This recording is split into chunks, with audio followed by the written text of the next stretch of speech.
एक बात तो आप लोगों ने सुना होगा, बड़े बुजुर्ग अक्सर कहा करते हैं कि कोई भी निर्णय सोच समझ कर लेना चाहिए, क्योंकि आज का आपका लिया गया निर्णय ही भविष्य का निर्धारक होता है। और आज जो टॉपिक है वो है बैक टू ऑफलाइन। किंतु ये विडंबना है कि मैं इसे आपके सामने ऑनलाइन प्रेजेंट कर रहा हूं। मैं किसी ऑनलाइन का आलोचक नहीं हूं। ऑनलाइन वर्तमान दौर के लिए बहुत बड़ा वरदान है, इसमें कोई दो मत नहीं है। जिस वक्त पूरा विश्व कोरोना संकट से ग्रसित था, उस वक्त विकल्प क्या था? Online study, work from home. इसका मतलब ये किसी वरदान से कम नहीं है। वैसे तमाम छात्र जिनके पास समय का अभाव है या जो जॉब में है, अगर वो किसी मुकाम को हासिल करना चाहते हैं, अपने लक्ष्य को हासिल करना चाहते हैं, तो ऑनलाइन स्टडी उनके लिए वरदान से कम नहीं है। या कभी कभी ऑनलाइन मोटिवेशन के लिए बड़ा यूजफुल साबित हो जाता है। या वैसे छात्र जिनकी ओवरऑल तैयारी है, अतिरिक्त जानकारी के लिए, किसी टॉपिक पे कंटेंट्स के लिए ऑनलाइन स्टडी काफी यूजफुल है, नकारा नहीं जा सकता। किंतु लर्निंग प्रोसेस साइकोलॉजी, ये प्रैक्टिकल स्टडी की बात करता है, प्रत्यक्ष शिक्षा की बात करता है, जो ज्यादा यूजफुल है। अगर हम अपने परंपरागत एजुकेशन सिस्टम को देखें, याद कीजिए ऋग्वैदिक काल में ऋग्वेद का एक सूक्त है, मंडूकी सूक्त, जिससे शिक्षा के नेचर के बारे में जानकारी मिलती है। उस वक्त लोगों को स्क्रिप्ट की जानकारी नहीं थी। वैदिक मंत्रों की रचना मौखिक रूप में हुई। शिक्षा का स्वरूप भी क्या था? मौखिक था। श्रवण परंपरा के आधार पर वैदिक ज्ञान लंबे समय तक सुरक्षित रहा। स्क्रिप्ट का आगमन हुआ, देन वैदिक मंत्रों का संकलन हुआ। बच्चे उपनयन संस्कार के बाद गुरुकुल में प्रवेश करते थे, गुरु के सानिध्य में शिक्षा ग्रहण करते थे, स्नातक होकर निकलते थे। उपनिषद का शाब्दिक अर्थ भी यही होता है, निकट बैठना। किसके निकट? गुरु के निकट। क्यों? ज्ञान की प्राप्ति के लिए। तो लर्निंग प्रोसेस साइकोलॉजी भी इसी ट्रेंड की बात करता है, प्रैक्टिकल स्टडी की बात करता है।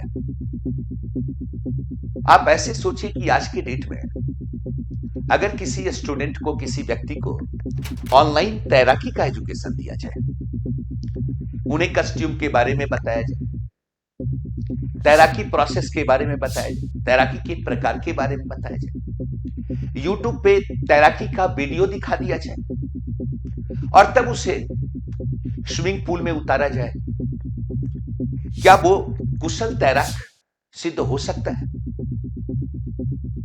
मुद्दा तो सोचने का है। अगर डमी एयरक्राफ्ट के माध्यम से किसी को एयरक्राफ्ट की ट्रेनिंग दी जाए, क्या हम कुशल पायलट क्रिएट कर सकते हैं? यह सोचने की बात है। तो फिर ऑनलाइन एजुकेशन, ऑनलाइन स्टडी है क्या? ये लगता है इससे इनका अपना मार्केटिंग है, जो अपने बाजार को आप तक पहुंचा रहे हैं। काफी शोर मचाया जाता है इसमें, इतना शोर मचाया जाता है कि आप चुनने की स्थिति में नहीं रह जाते कि आपके लिए क्या पॉजिटिव है, आपके लिए क्या निगेटिव है, आपके लिए क्या सार्थक है। आपने देखा होगा कोरोना काल में, जिस वक्त कोरोना का व्यापक प्रकोप था, आए दिन यूट्यूब पे, गूगल पे आप देखते लोग अपना ज्ञान बांट रहे थे। कुछ लोग औषधि की बात कर रहे थे, भाई कोरोना से बचा जा सकता है। कुछ लोगों ने बाकायदा दवा का लिस्ट जारी किया, भाई ये सब दवा यूज करें कोरोना में। कुछ लोग योग प्राणायाम के बारे में बता रहे थे। वैसे लोग भी बताने वाले थे जिनका मेडिकल साइंस से दूर दूर तक कोई रिश्ता ही नहीं था, और लोग इतने भयाक्रांत थे और दवाओं की इतनी मार्केटिंग थी कि लोग संकटग्रस्त तो नहीं थे, इसके बावजूद लोगों ने क्या किया? दवाएं खरीदी, स्टोर कर लिया। यहां तक कि ऑक्सीजन गैस को लोगों ने स्टोर किया। और जो कोरोना से प्रभावित थे, उनके लिए दवा की कमी थी, ऑक्सीजन की कमी थी, लोग ब्लैक मार्केट से खरीद रहे थे। ये मार्केटिंग का जबरदस्त प्रभाव था। आप आए दिन देखते होंगे यूट्यूब पे वीडियो आता है, आदिवासी तेल इतना प्रचारित किया, आदिवासी तेल लोगों को लगने लगा गंजापन दूर करना है, मतलब आदिवासी तेल का इस्तेमाल करना है। संभावित गंजेपन के शिकार लोगों ने भी इस्तेमाल शुरू कर दिया कि भविष्य में गंजापन से प्रभावित न हो।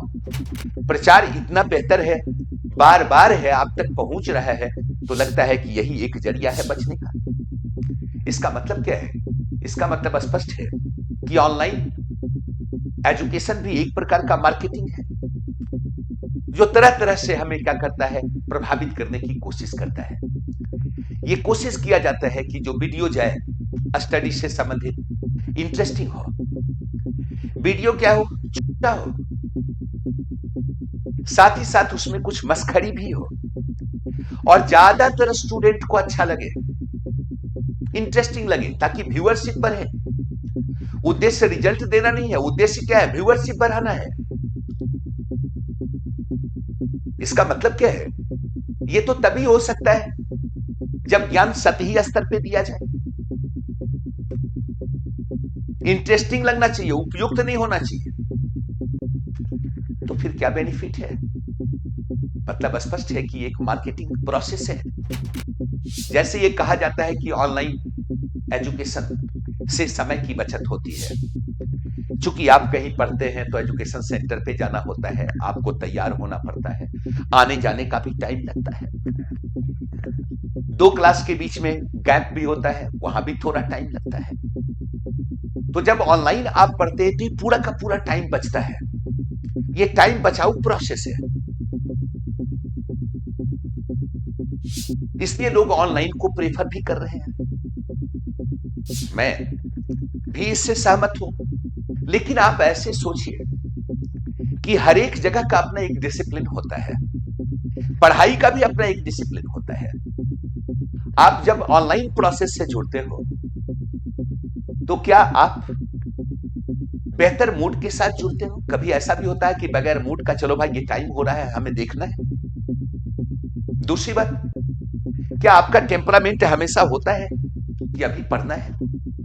बहुत कम ऐसा होता होगा कि एकदम बिल्कुल टेम्परामेंट बना हुआ है कि आज पढ़ना है। क्या आप उसके लिए अपने आप को प्रिपेयर करते हो कि क्लास शुरू होने वाला है, एकदम बिल्कुल तैयार व्यार होके हमें टाइम पे बैठ जाना चाहिए और पढ़ना चाहिए, पढ़े भी, सुने भी, लिखे भी? क्या उस प्रोसेस से गुजरते हो? या ये सोचो कि कभी ऐसा भी होता होगा कि भाई अभी मूड नहीं है, ये वीडियो हम कल देख लेंगे, मेरे पास अवेलेबल तो है, शाम में देख लेंगे, 3-4 शिफ्ट में देख लेंगे, और ऐसे करके बार बार टालने की आदत भी पड़ जाती है, और पता चलता है कि इतना क्लास टल गया कि आप बीच में ही छोड़ देते हो। इसकी भी संभावना है। या ऐसा भी होता होगा कि आप क्लास के बाद फिर YouTube, फेसबुक पे आप लग जाते हो, वो देखते हो जो तुम्हें नहीं देखना चाहिए। नहीं, उस पे भी ज्यादा टाइम बर्बाद होता होगा। तो मुझे तो नहीं लगता है कि यह समय की बचत है। ये भी ज्ञान जो है सुविधाजनक ही है कि भाई समय बचता है। एक्चुअली समय नहीं बचता है, कभी कभी तो समय का दुरुपयोग ही होता है। क्योंकि जब हम पढ़ने के बाद या पढ़ने के बीच में उसके बियॉन्ड कुछ चीजों को हम मोबाइल पे या टैब पे, लैपटॉप पे देखना शुरू कर देते हैं।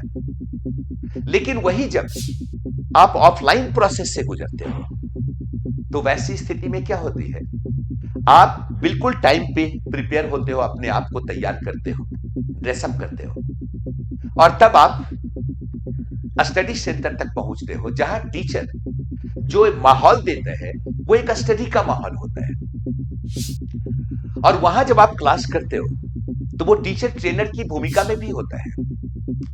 वो एक उचित माहौल में आपको क्लास देता है, उसका एक्ट आपको अलर्ट रखता है, वो टाइम टू टाइम आपको बुस्ट करता है, नॉक करता है, और उस दौरान आप सुनते भी हो, समझते भी हो, लिखते भी हो, रिपीटेशन होता है, और तब जो कंटेंट्स तैयार होता है तुम्हारा अपना लिखा हुआ, वो द बेस्ट कंटेंट्स होता है। और जब स्टडी के बाद आप सेल्फ स्टडी करते हो ना, तब टेक्स्ट बुक के साथ आप इस्तेमाल करते हो अपने कंटेंट्स का, और तब जो नोट्स बनता है, उम्दा नोट्स बनता है, जो आपको सफलता के मुकाम पर ले जाता है। क्या ये ऑनलाइन में संभव है? तब लगता है बिल्कुल नहीं, ये हो ही नहीं सकता है। इसलिए कि हम ऑनलाइन में अपनी मर्जी के मालिक होते हैं, अपनी मर्जी से काम करते हैं कि भाई अभी देखना है या अभी नहीं देखना है। और किसी एक टॉपिक को 2 या 3 शिफ्ट में हम देख रहे हैं, तो ये बहुत पॉजिटिव तो नहीं है। तो ये भी एक प्रकार से सुविधापूर्ण ज्ञान ही है कि समय बचता है। आपने सुना होगा, कई लोग ऐसा बोलते हैं मोटिवेशनल स्पीच के दौरान, आपने सुना होगा कि भाई अमुक व्यक्ति स्ट्रीट लाइट में ही पढ़ा, बहुत बड़ा आदमी बन गया। लाल बहादुर शास्त्री नदी पार करके जाते थे, शिक्षा प्राप्त करते थे, क्या हुए? भारत के प्रधानमंत्री बन गए। डॉक्टर अबुल कलाम अखबार बेचते थे, बहुत बड़े साइंटिस्ट हुए, राष्ट्रपति हो गए। आपको क्या लगता है, अगर इतनी सुविधाएं उन्हें मिली होती तो क्या वही होते जो हुए, या कुछ और हो जाते? तो एक बात तो आप मानकर चलिए कि अभाव में ही भाव क्रिएट होता है। जब हमें बहुत सारी सुविधाएं मिल जाती है ना, शिक्षा आपके द्वार, तो वैसी स्थिति में उसका कदर भी नहीं रहता, उसका महत्व भी क्या होता है, कमतर हो जाता है। मैं तो मानता हूं, पता नहीं आपको कैसा लग रहा है। दूसरी बात, अगर आप गौर करके देखो तो ये जो ऑनलाइन लर्निंग प्रोसेस है, इस ऑनलाइन लर्निंग प्रोसेस में कई प्रकार के वायदे होते हैं। नहीं भाई, आपको बेहतर टीचर के द्वारा पढ़ाया जाएगा, इंटरेस्टिंग क्लास होगा, आपको नोट्स प्रोवाइड करवाए जाएंगे, आपको बुक प्रोवाइड करवाया जाएगा, आपको टेस्ट प्रोवाइड करवाया जाएगा, सब कुछ आपके पास होगा। यानी आपको कुछ करने की आवश्यकता ही नहीं है। क्या यह सुविधाजनक नहीं है? तो और क्या है? क्या इस आधार पे आप अपनी तैयारी करेंगे? और क्या इस प्रतिस्पर्धी दुनिया में आप चुनौती पेश करेंगे? ऑनलाइन में तो आपके समक्ष कोई प्रतिस्पर्धी है ही नहीं। और अभी कैरियर बनाने के जितने प्रकार के एग्जामिनेशन होते हैं, ये सिलेक्शन का प्रोसेस नहीं, रिजेक्शन का प्रोसेस है, जहां हमें हमारे प्रतिस्पर्धी के बारे में भी जानकारी होनी चाहिए, हमारे समक्ष क्या चुनौती है और हमारा स्ट्रेंथ क्या है, इसका भी आकलन होना चाहिए। क्या यह ऑनलाइन में संभव है? तब लगता है बिल्कुल नहीं। और हर चीज हमें अगर वो करके ही दे देंगे, तो फिर हमारे लिए क्या बचता है? हम टेक्स्ट बुक पढ़ते हैं, टेक्स्ट बुक को एक राइटर लिखता है, उसमें एक रिदम होता है, एक चैप्टर दूसरे चैप्टर से रिलेटेड होता है, पढ़ने में मजा आता है और साथ ही साथ हमें बेहतर जानकारी मिलती है। लेकिन मटेरियल जो कट पेस्ट पर आधारित है, क्या उसमें वो रिदम होता है? क्या जो नोट्स प्रोवाइड करवाया जाएगा, कि क्या उस नोट्स के बदौलत होगा, या खुद सेल्फ नोट्स बनाने की आवश्यकता है? तो लगता है कि बड़े एग्जामिनेशन को निकालने के लिए, चूंकि जहां प्रतिस्पर्धी ज्यादा है, सारा एग्जामिनेशन ही बड़ा है, तो वैसी स्थिति में हमारे खुद के मेहनत की आवश्यकता होती है। चूंकि ये सोच लेना कि हम डॉक्टर बनेंगे, हम इंजीनियर बनेंगे, हम आईएएस बनेंगे, हम पीसीएस निकालेंगे, ये सोचना बड़ा पॉजिटिव है। चूंकि आपका अपना एक राय तो होना ही चाहिए अपने बारे में, आपकी अपनी सोच तो होनी ही चाहिए।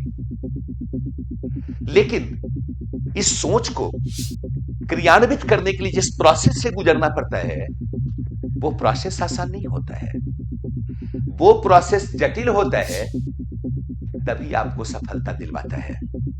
ये बहुत सहज हो जाए तो फिर मेहनत मशक्कत करने का जो एक नेचर है वही प्रभावित हो जाएगा। और सबसे बड़ी बात तो यह है कि इसमें से कई ऐसे एग्जामिनेशन हैं जिसका प्रोसेस ही ऑफलाइन है। जब इसका प्रोसेस ऑफलाइन है, तो फिर ऑनलाइन प्रोसेस से गुजरना क्या तार्किक है? अगर हमें साक्षात्कार ऑफलाइन देना है और हम ऑनलाइन साक्षात्कार की ट्रेनिंग ले रहे हैं, क्या ये काफी यूजफुल साबित होगा? तब लगता है कि इन मुद्दों पे सोचने की आवश्यकता है। तो आपको लगता है कि ऑफलाइन क्या ऑनलाइन का विकल्प है, तो ये कहा जा सकता है कि नहीं, विषम परिस्थिति में विकल्प है। समय का अभाव है तब विकल्प है, संसाधन तक पहुंच नहीं है तब विकल्प है, अन्यथा ऑफलाइन की बराबरी ऑनलाइन तो कर ही नहीं सकता। और जहां तक है समय से बचत की बात, तो मुझे नहीं लगता है कि समय की बचत होती है। ऑनलाइन में समय की बर्बादी होती है और ऑफलाइन में समय का इस्तेमाल होता है। इतना बड़ा फर्क है। धन्यवाद।